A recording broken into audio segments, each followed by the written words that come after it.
서울시 관악구 난양동. 오늘 답사팀은 관악구의 호국 인물 중 한 명인 강옥립 장군의 묘역을 찾았습니다.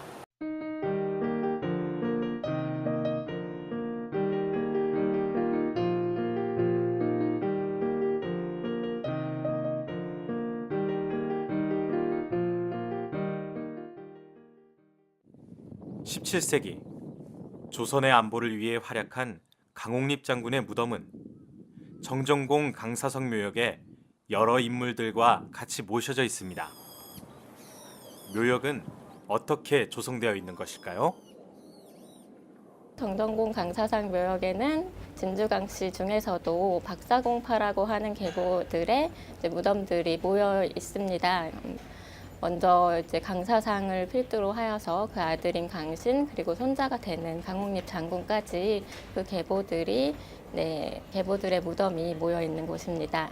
지금 여기는 진주강씨 문중에서 관리가 되고 있고요. 저희 관악구 문화체육과에서도 그 관리상에 행정적으로 지원할 부분이 있으면 서울시 문화재로 지정되어 있기 때문에 서울시에서 시비를 유치하거나 아니면 저희 자체적인 구비 예산으로 행정적인 지원을 하고 있습니다.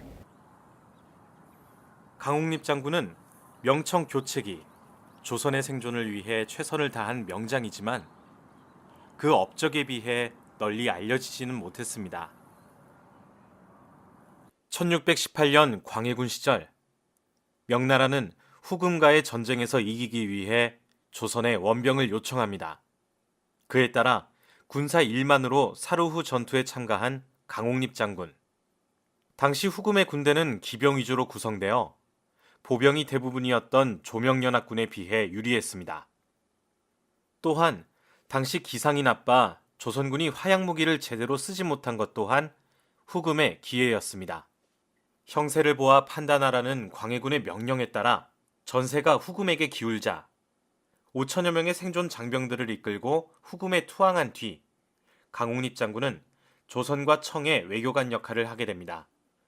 청의 적대적이었던 인조도 강옥립 장군의 역할을 인정해 신하들로부터 보호해주곤 합니다. 네, 강옥립 장군은 사실 광해군의 즉위 사실을 명예 알렸던 사신이었고요.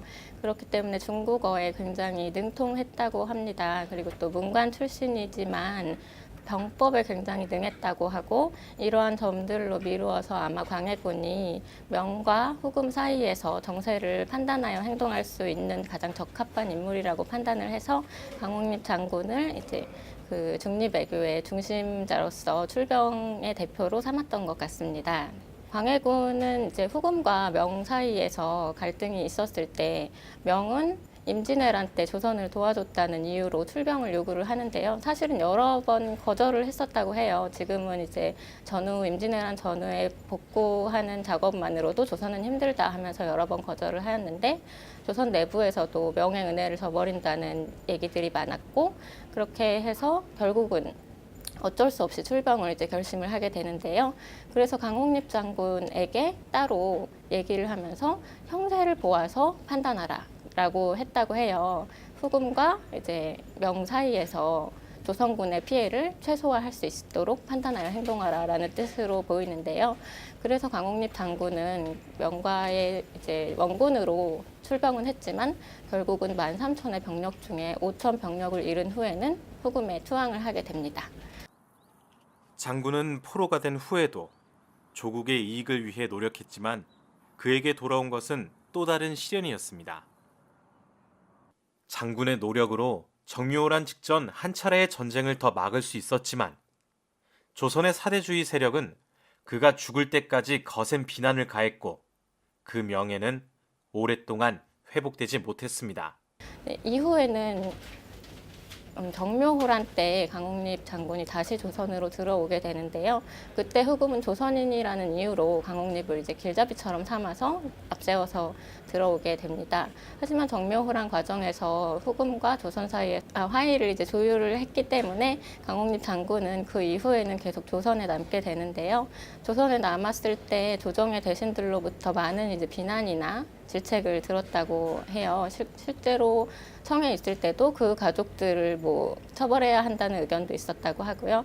하지만 광해군과 그리고 또 인조가 계속 강옥립의 처벌을 반대하면서 실질적으로는 처벌받지 않았으나 정묘한 의회는 관직을 이제 착탈당하게 됩니다.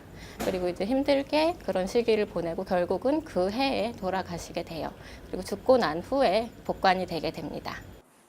한겨울 찬 공기에 가라앉은 묘역의 쓸쓸한 분위기가 강옥립 장군의 외로웠던 삶을 닮은 듯했습니다.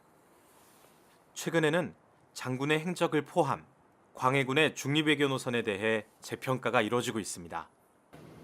이전에 답사했던 관악구 대표적 호국 인물 강감창 장군과 강옥립 장군의 차이는 무엇인지 궁금해졌습니다. 역사는 승자의 기록이라고 하잖아요. 결국은 명은 국운을 다했고 청이 그 자리를 대신하게 되었기 때문에 지금 현재 광해군의 중립외교도 높이 평가가 되고 있고요. 그러한 점으로 미루어 봤을 때 강옥립 장군도 역사적으로 반드시 재평가가 되어야 하는 인물 중에 하나라고 생각합니다. 공통점이라고 한다면 시기적인 차이가 많이 있기는 하지만 두 분 다 이제 문관 출신으로서 병법에 능해서 이제 그 외세와의 큰 전투의 지휘자로서 출병했었다는 점을 들 수 있겠고요. 다만 강감찬 장군은 국가의 전폭적인 지지를 받고 또 화려한 승리로 마감을 지었다면 강옥립 장군은 어려운 국난의 시기 속에서 최선의 판단을 해서 그랬음에도 불구하고 좀 이제 역사적인 평가는 아직 이루어지지 않아서 안타까운 점이 좀 있죠. 묘역은 항시 개방되어 있지 않아 주민들이 찾기에는 다소 어려운 점이 있었는데요. 주변을 산책 중이던 마을 주민에게 묘역에 대한 인상을 물어보았습니다. 그냥 오며 가며 한두 번쯤 보긴 했는데 그냥 닫혀있기도 해서 들어갈 수도 없었고 그래서 그냥 뭐지 하고 그냥 지나갔던 것 같아요. 우리 동네에도 이런 게 있구나 약간 이런 좀 새로운 감이 있었고요. 그냥 만약에 좀 사람들이 좀 많이 알았더라면 또 뭔가 어쨌든 이런 유적지가 있다는 거는 마을 사람들한테도 자랑거리일지도 모르잖아요. 그래서 이런 문을 개방을 하고 또 사람들이 왕래하면서 이곳이 우리 자랑임을 느낄 수 있게 해주셨으면 좋겠어요. 관악에는 이외에도 국가와 민족을 위해 자신의 삶을 바친 수많은 인물들의 흔적이 남아 있습니다.